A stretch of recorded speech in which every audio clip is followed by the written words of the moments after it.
बिस्मिल्लाहिर्रहमानिर्रहीम। अस्सलामुअलैकुम।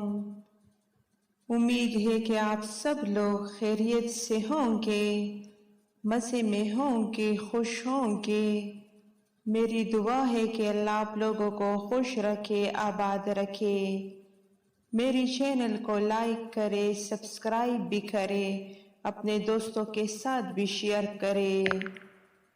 मुश्किलें गुजर जाती है, हौसले जीत जाते हैं। उन्हें उम्मीद होती थी कि बीज नम हो जाएगी, फूल जाएंगे, फिर उनमें से नई जिंदगी फूटेगी और बाहर की नरम जमीन से छोटी छोटी नाजुक पौधे बाहर आएगी। मकई की हल्की सब्ज कतारें उगने लगेगी और अयूआ की काली जमीन पर शान से खड़ी होगी। किसान की कामयाबी के लिए बारिश ज़रूरी है और अयूआ के किसान हर दूसरे हफ्ते में कम से कम एक बार बारिश होने की उम्मीद कर सकते हैं। अगर किसी वजह से 3 या 4 हफ्ते तक बारिश न हो तो पहले ज़मीन की ऊपर 1 इंच की सतह सूखती है। इसके बाद फिर बारिश ना हो तो ज़मीन धीरे धीरे 2, 3, 4, 5 इंच गहराई तक सूख जाएगी। यहाँ तक कि मकई के नए पौधे की बाल बराबर जड़ सूख कर मर जाएगी। जड़ों के मरने के पहले सबूत मुरझाया हुआ पत्ता होगा। जब बारिश 2 हफ्ते तक नहीं होती थी तो मेरे वालिद साहब फिक्रमंद हो जाते थे। जब तीसरा और चौथा हफ्ता भी बारिश के बगैर गुजर जाता तो उनका चेहरा बहुत संजीदा हो जाता, लेकिन वो कभी गुस्से में नहीं आए। उन्होंने सुबह, दोपहर और रात के खाने की मेज पर कभी सर झुकाकर दुआ करना नहीं छोड़ा। खुशहाली के बारे में मेरे वालिद सिर्फ दुआ करते थे। यही वो काम था जो वो कर सकते थे। किसान मीलों दूर से आकर इकट्ठे होते थे और छोटे सफ़ेद गिरजाघरों में खुसूसी दुआएं महफिलों में शरीक होते थे। खुदा ताला के एहतराम में हर किसान आम कपड़ों के बजाय अपने वाहिद सूट और टाई में आता था। वो सब खुदा ताला से अपनी ज़मीन और फसल को बचाने के लिए दुआ करते थे। वो उससे बारिश बेचने की दुआ करते थे। इसके बाद वो यही कर सकते थे कि घर लौट जाए और उसके जवाब का इंतज़ार करे। 1 साल तक खुदा ताला खामोश रहा। दिन गुजरते रहे और सूरज फसलों पर चमकता रहा। हर रोज़ हम प्यासी निगाहों से तपते आसमान में बादलों को तलाश करते। कई बार मैं ये चिल्लाते हुए घर के अंदर भागता, मुझे एक बादल नजर आया है, शायद खुदा हमारी दुआ का जवाब दे रहा है। लेकिन बादल हमेशा चढ़ जाते।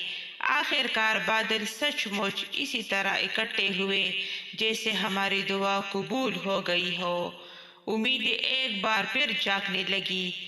जिस बारिश की बुरी तरह ज़रूरत थी वो मगरिब से आ रही थी। काले आसमान में बिजली के ताज़ियाने बरसने लगे, बादल गरजने लगे। जब हवा दरख्तों की शाखों में से तेज़ी से गुजरती तो वो डर के मारे कांपने लगते। बारिश शुरू हो गई। मैं खुशी से उछल रहा था, मगर मेरे वालिद मेरी तरह खुश नहीं थे, माँ भी नहीं थी, क्योंकि वो ये बात जानते थे जो मैं नहीं जानता था कि ये बारिश इंतहाई नाकाफ़ी है। दूर आखिरी गरज सुनाई दी। तूफान गुजर गया था। सूरज फिर चमकने लगा। हम बाहर निकले। मेरे वालिद ने ज़मीन में उंगलियां गाड़कर गीली मिट्टी उठाई। ऊपर की तरफ 1/4 इंच की सतह काली और गीली थी। इसके नीचे ज़मीन बिल्कुल खुश थी। फिर न जाने कहाँ से हवाएं चलने लगे। आसमान चमकीले नीले से पहले भूरा हुआ और फिर गहरा ब्राउन, और बचपन में मुझे जिस साफ हवा में सांस लेने में मज़ा आता था वो अचानक गिर्द से भर गया। वालिद ने कहा, बेटे तुम इस वक्त जनूबी डकोटा की ज़मीन की खुशबू सूंघ रहे हो। جنوبی ڈکوٹا کی ریاست جو ایوا کے شمالی مغرب میں تھی، ایوا سے بھی بدترین خوش سالی کا شکار تھی۔ وہاں تو اتنی بارش بھی نہیں ہوئی تھی کہ زمین کی اوپر سطح کی گیلی ہو جائے۔ بنجر زمین جہاں سبزے کا نام و نشان نہ تھا، تیز ہواؤں کے سامنے بے بس پڑی تھی۔ آندھیاں زمین کی ہلکی پھلکی چیزوں کو اڑا کر آسمان میں لے جاتے اور مشرق میں سینکڑوں میل دور لے جا کر پھینک دیتے۔ برف کے گالوں کی طرح گرد ہمارے کھیت پر جم گئی تھی۔ جب آندھی زیادہ تیزی سے چلنے لگی تو ریتیلی ہوا نے مکئی کی ان گنی چنی قطاروں کو بھی برباد کر دیا جو خوش سالی سے بچنے میں کامیاب ہو گئی تھی۔ پانی کی کمی کی وجہ سے مرجھائے ہوئے کمزور پودے گرم ریتیلی آندھی کا سامنا کرنے کی طاقت نہیں رکھتے تھے۔ ہر طرف تباہی پھیل گئی تھی۔ یہاں سے وہاں تک مردہ جانوروں کی ہڈی کی طرح مکئی کے مردے پودے خوش ریت کی تہ میں سے جھانکتے تھے۔ اس کے بعد آندھی نہیں تھمی۔ میرا اور میرے بھائی بہن کا یہ معمول بن گیا تھا کہ جب ہم اپنے گھر سے تھوڑی دور بنے بیت الخلاء جاتے تو اپنے چہرے گیلے کپڑے سے ڈھانپ لیتے تھے۔ جب ہم کنویں تک جاتے جہاں ہمیں 40 فٹ گہرائی میں پانی ملنے کی امید ہوتی تھی تو ہمیں گیلے نقاب کے ذریعے خود کو سانس روک دینے والی گرد سے بچانا پڑتا تھا۔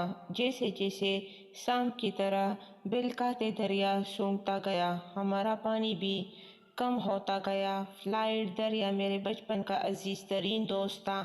میں کھلی چراگاہوں کے پاس اس کے سبز کنارے پر لیٹتا تھا اور نیلے آسمان میں بادلوں کو شکلیں بدلتے دیکھتا تھا۔ وہاں میں خود کو اپنے خالق کے سب سے قریب محسوس کرتا تھا۔